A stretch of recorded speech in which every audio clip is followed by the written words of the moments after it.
Welcome to Stories Podcast.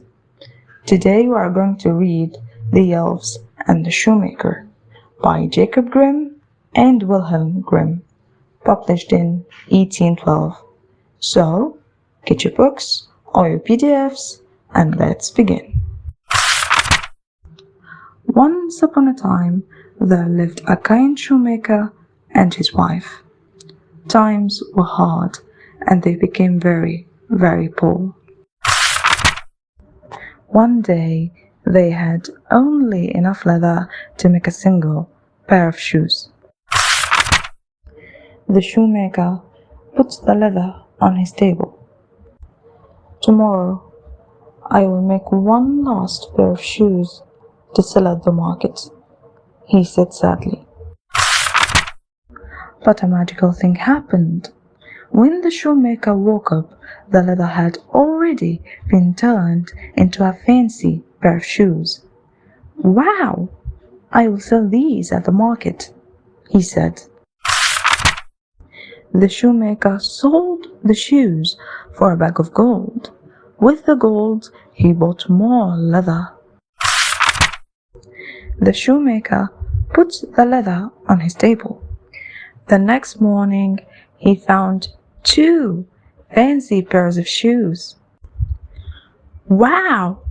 I will sell these at the market," he said, and so he did.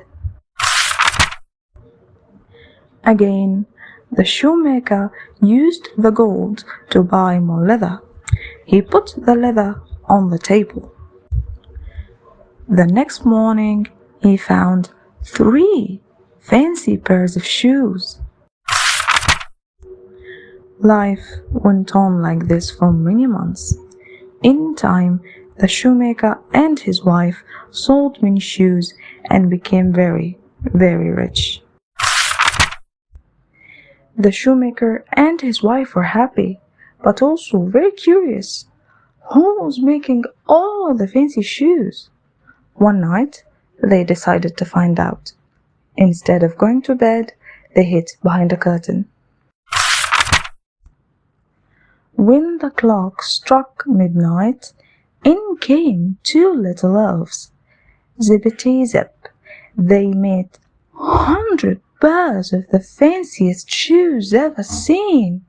Then they danced a joyful jig and laughed. "2 elves has been making the shoes," said the shoemaker. "Did you see the tattered clothes? Let's make them some new ones to say thank you," said his wife. All day, the shoemaker and his wife worked and worked. She made 2 tiny outfits. He made 2 tiny pairs of shoes. They put the new clothes on the table and hid. When the clock struck midnight, in came the 2 elves. The elves were surprised to see the fine clothes instead of the leather. Zippity Zip. They put on the shirts, pants, and shoes. Then they danced a joyful jig and laughed. The shoemaker and his wife never saw the 2 elves again, but thanks to their good deeds, all 4 of them lived happily ever after. And this is how our story ends for today. See you in other stories yet to come.